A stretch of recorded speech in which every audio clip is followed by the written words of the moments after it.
este segundo punto vamos a leer un relato que escribí una vez con motivo de los finados, porque estamos acostumbrados a, por lo mismo que dije antes, a perder nuestra identidad, nuestra cultura, celebramos mucho Halloween y muchas historias, pero no nos olvidamos de lo nuestro, ¿no?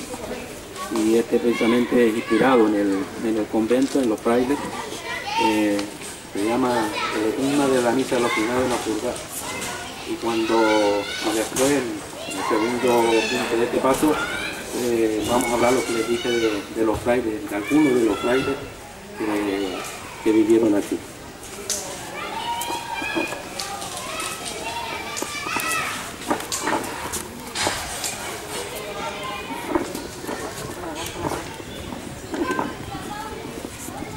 Bueno, pues este cuento se llama El enigma de la misa de los finados en Afurgá, un cuento para la noche de los finados.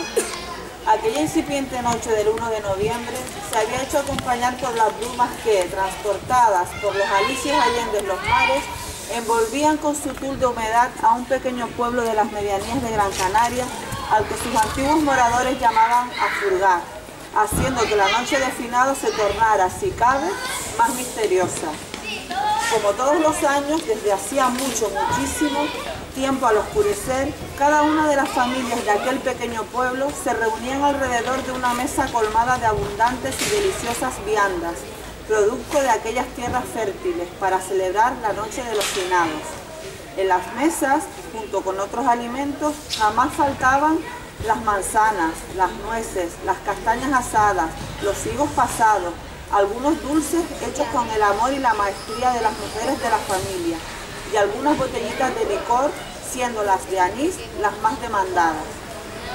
Como todas las noches de finados, también aquella noche en la que el candil del petróleo ya había dejado paso a la luz eléctrica y el añorado tecleo de los cascos herrados de las bestias había enmudecido, devorado por el tiempo en el recuerdo de la matriarca de la familia, obraba el prodigio de detener la historia.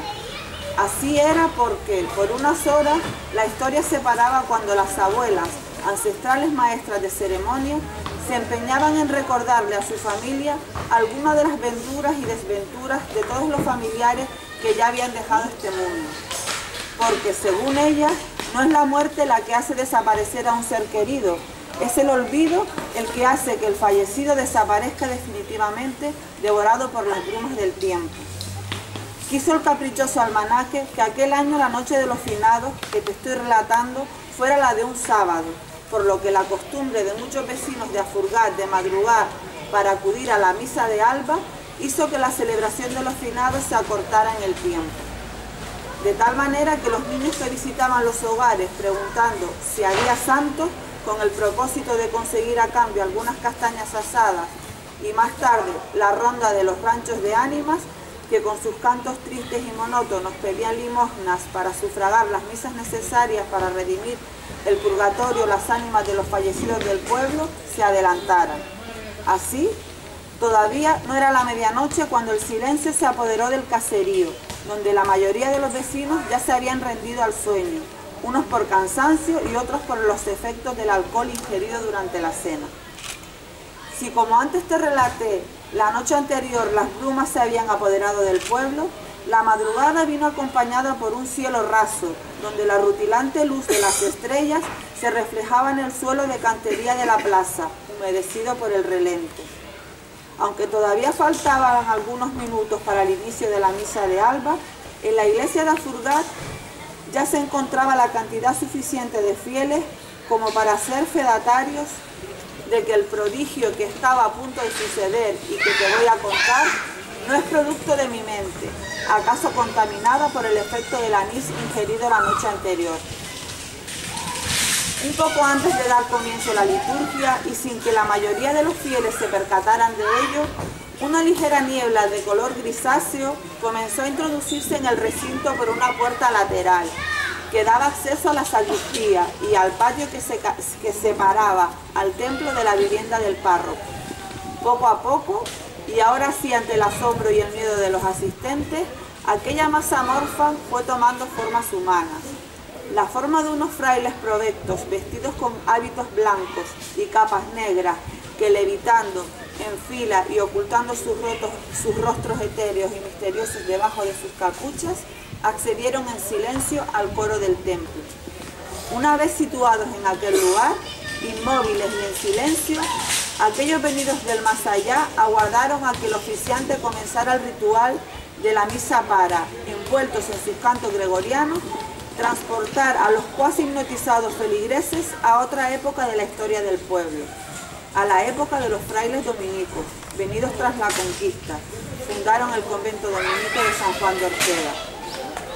Inmediatamente acabada la liturgia y de la misma forma que aparecieron, aquellas figuras incorpóreas abandonaron el templo, dirigiéndose a lo que otro fuera el claustro de su convento, dejando a los feligreses inmersos en una atmósfera de paz, que difícilmente puede ser explicada por la grafía de mi imperfecta pluma. Así fue y así te lo cuento, porque en las noches de los finados, mientras mantengamos intacto el legado cultural que nos legaron nuestros mayores, todo es posible.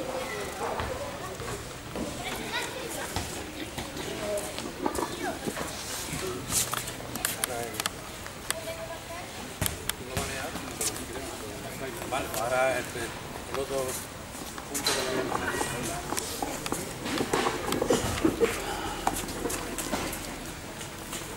Frailes para el convento dominico de Firga. El convento de San Juan de Ortega de Firga fue fundado el 18 de noviembre de 1613. Estaba situado en el lugar de la antigua ermita de San Juan de Ortega, fundado por el conquistador Tomás Rodríguez de Palenzuela. Inicialmente, el patronazgo del convento correspondió a Juan Suárez de Figueroa, descendiente de los Palenzuela. Sin embargo, tras casarse con Leonor Figueroa y Aguilar, Antonio Trujillo asumió el patronazgo del convento el 7 de noviembre de 1665, a cambio de diversos privilegios para él y sus descendientes. El convento siguió en manos de la familia Trujillo Osorio, hasta que su línea familiar se extinguió a principios del siglo XVIII. El patronazgo fue asumido entonces por la familia Manrique de Lara y posteriormente por los condes de la Vega Grande. El convento también proporcionaba enseñanza primaria a los estudiantes de la villa.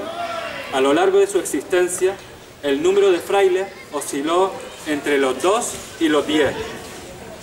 Durante el trienio liberal de 1820 a 1823, el convento fue clausurado temporalmente y los frailes fueron destinados al convento dominico de Santa Cruz de Tenerife por la Real Orden del 10 de mayo de 1821 sobre el arreglo de los conventos de la provincia de Canarias, en cumplimiento de la ley sobre monasterios y conventos de 25 de octubre de 1820. El convento fue suprimido definitivamente por los decretos de exclaustración de 1835 publicados en la Gaceta de Madrid el 29 de julio de 1835. Algunos de sus frailes fueron Fray Pablo Díaz Travieso, de la Orden de Santo Domingo. Nació en Aruca. Después de algunos años como sacerdote en la parroquial del Señor San Juan Bautista, fue de prior al convento de San Juan de Ortega, de Firga, donde hizo algunas fábricas. Cuando censó en dicho priorato, marchó Montaña de Cardones, donde vivían su madre y familia. Fray Simón González de Nis, de la Orden de Santo Domingo. Nació en Aruca y bautizado en la parroquial de San Juan Bautista, y en ella dijo su primera misa.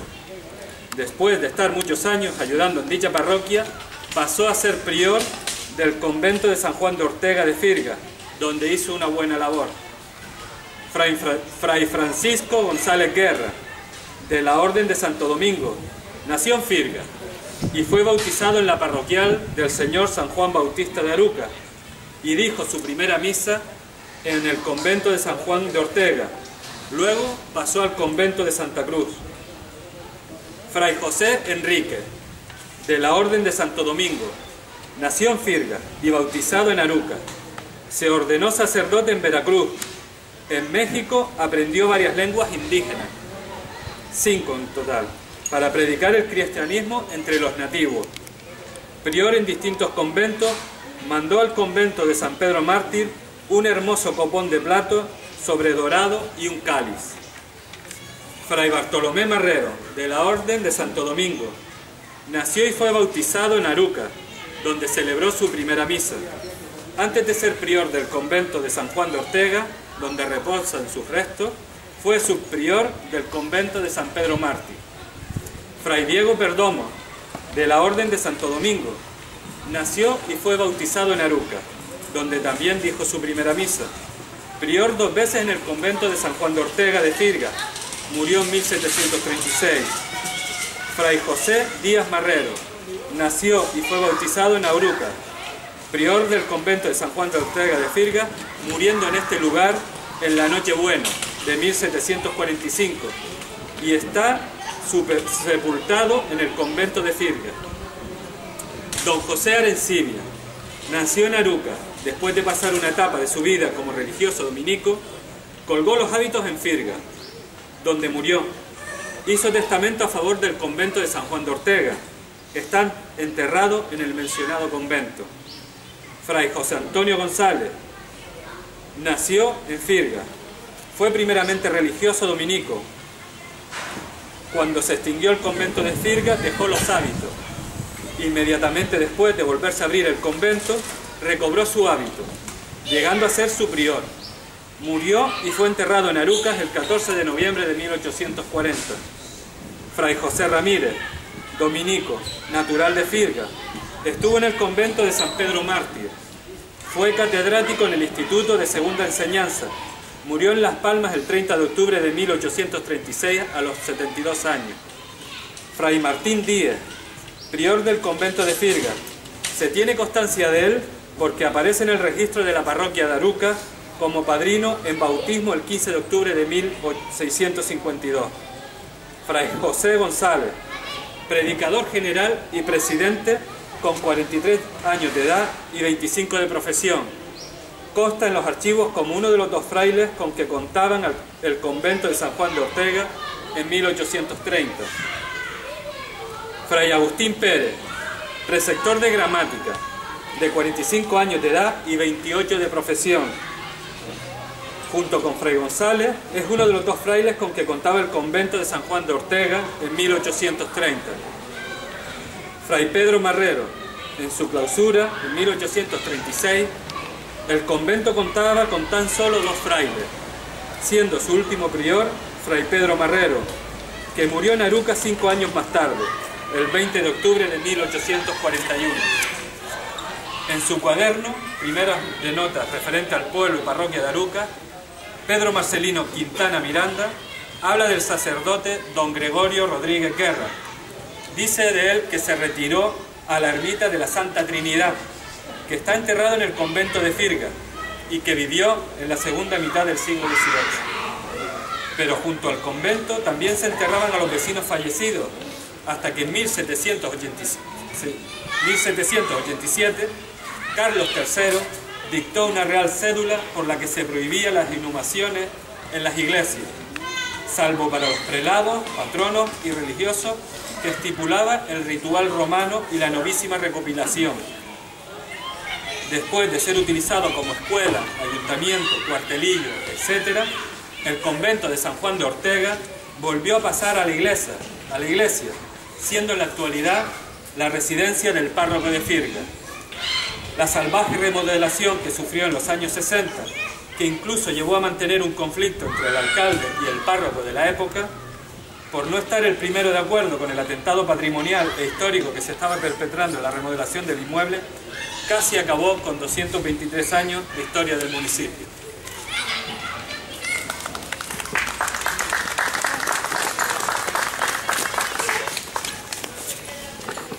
Ahora, donde está, me parece que es el segundo banco donde está la gente, nos paramos un segundo nada más para comentarle lo que les dije antes, que a mí me parece un error, sobre todo un error importante porque están errando. Bárbara Cándido ahora nos interpreta la danza húngara número 5, Danzando mi Vallosa.